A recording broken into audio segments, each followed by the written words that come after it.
इनकी तरफ से 10 रुपया का मंजनामा आया है। बहुत अच्छा बनाई है, ऐसे 10 रुपया दी। कुछ बताओ सुना है और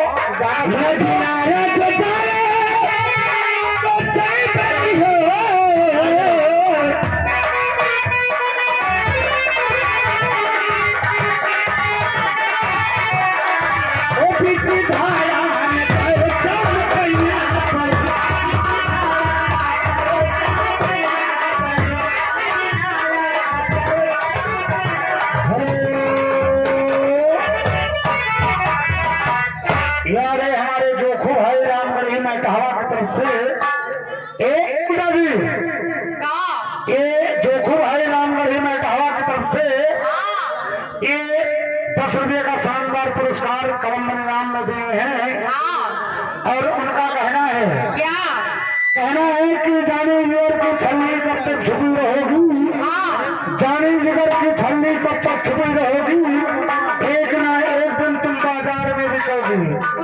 कोई दीवाना कोई आशिक तुम्हें खरीद कर ले जाएगा, रस रस को चूस कर और गुठलियों को फेंक देगा।